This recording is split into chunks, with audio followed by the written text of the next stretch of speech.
बिस्मिल्लाहिर्रहमानिर्रहीम। जैसा कि हम लोगों को मालूम है कि 2020 से लेके 2021 तक का जो बजट पेश किया गया है, बहुत सारे जो लोग हैं वो एतराज़ात भी कर रहे हैं और बहुत सारे लोग जो हैं वो इस पे मुत्तफ़िक़ भी नज़र आते हैं। मैं कुछ चीज़ों को हाईलाइट करना चाहती हूँ और कुछ ऐसे हुकूमत पाकिस्तान को बहैसियत एक पाकिस्तानी मशवरा भी देना चाहती हूँ।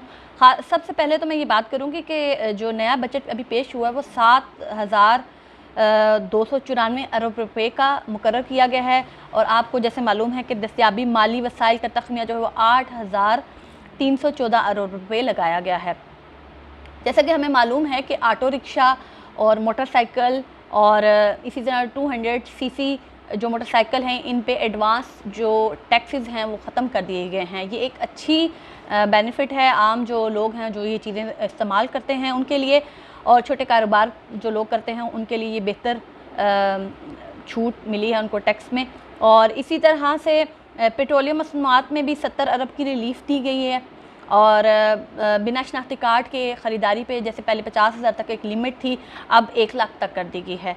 और इसी तरह जो सबसे बेहतरीन जो हुकूमत पाकिस्तान ने इक़दाम किया है वो फ़नकारों के लिए किया है कि जैसे हमें मालूम है कि पिछले कई टाइम से जो फ़नकार हैं स्टेज ड्रामा में या जो ऐसे हमारे फ़नकार हजरात जो बड़ी ही तंग दस्ती की ज़िंदगी गुजार रहे थे, जिनका गुज़र बसर जो है वो प्रॉपर हो नहीं पाता था, तो हमेशा प्राइम मिनिस्टर इमरान खान ने अपनी गरीब आवाम का सोचा है और इस मरतबा जैसे 25 करोड़ तक उनकी एक लिमिट थी, उनको इतनी फ़ंडिंग दी जाती थी, लेकिन इस मरतबा 1 अरब रुपया उनके लिए मुख्तस किया गया है।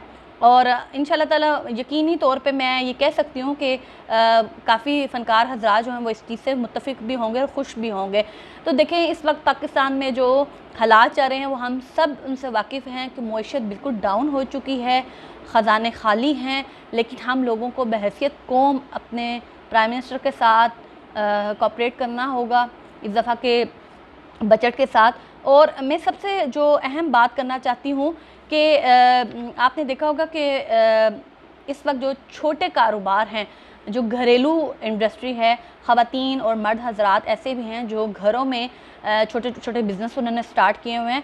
तो मेरी हुकूमत पाकिस्तान से गुजारिश है कि कम से कम उनको आसान इक़सात पे उनको एक तो कर्ज़े दिए जाने चाहिए और उनको बिल्कुल टैक्स में छूट होनी चाहिए, ताकि जूँ ग्रोथ इनके कारोबार करेंगे हमारी मईशत का हिस्सा बनेंगे।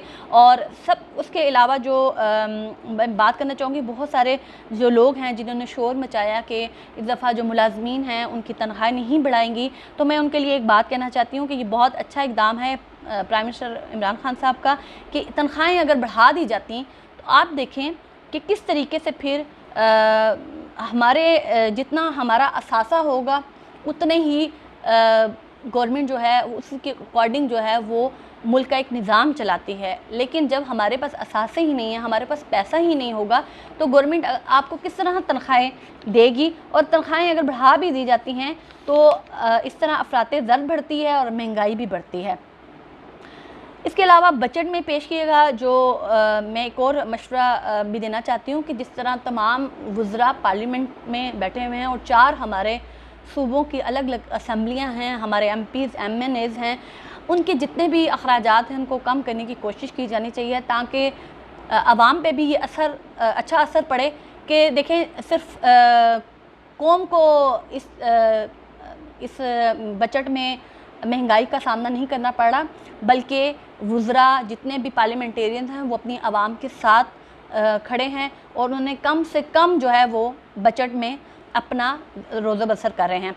इसके अलावा मैं ये कहना चाहती हूँ कि जिस तरह प्राइम मिनिस्टर ने हमेशा वज़ीर आज़म हाउस का जो भी अखराजात होते हैं माशाल्लाह से बहुत अब उसमें कमी आ चुकी है। इसी तरह गवर्नर हाउसेस हैं, प्रेसिडेंट हाउस है, इसका हमेशा ऑडिट करके इनको एक्स्ट्रा मतलब दिए जाते हैं बजट में से पैसे।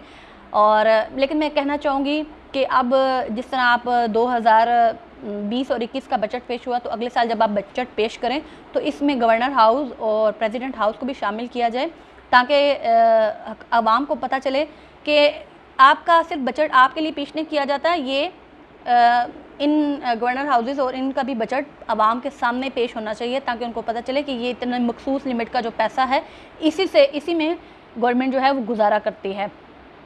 इसके अलावा कुछ चीज़ें ऐसी हैं, जैसे आपने देखा होगा कि दरमियाने और छोटे जो मैन्युफैक्चरर्स हैं, खाम माल की दरामदात पे टैक्स जो है वो 5% से कम करके 2% पे लाया गया है। और इसी तरह मशीनरी की जो दरामदात है, शराय टैक्स जो है 5 से कम करके 1% पे लाया गया है।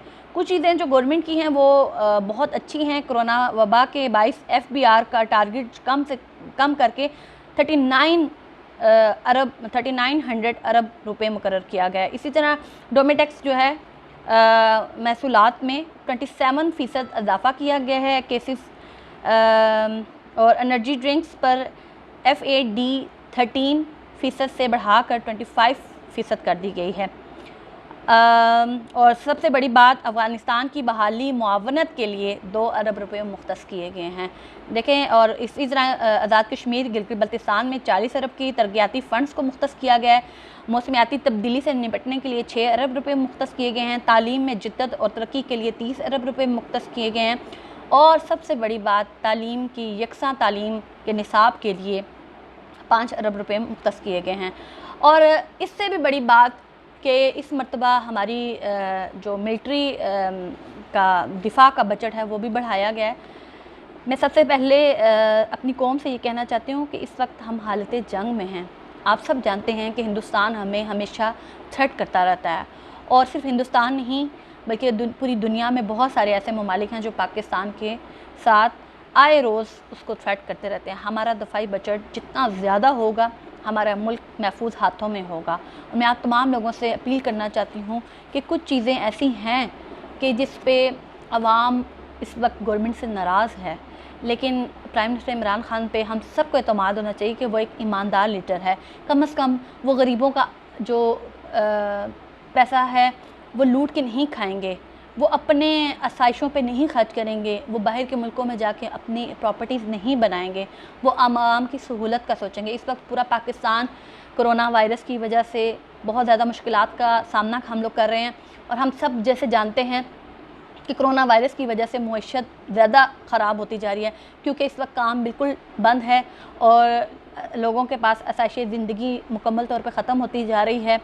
लॉकडाउन अभी स्मार्ट लॉकडाउन है, लेकिन है ज़रूर। और अल्लाह ताला से दुआ है कि आने वाला वक्त पाकिस्तान की खुशहाली और तरक्की का हो, हमारी मईशत मजबूत हो, और अल्लाह ने चाहा तो इंशाल्लाह ऐसा ही होगा। और इंशाल्लाह मुलाजमीन की इस मरतबा तनख्वाहें नहीं बढ़ी तो अगली मरतबा ज़रूर बढ़ेंगी इंशाल्लाह। जज़ाकल्लाह।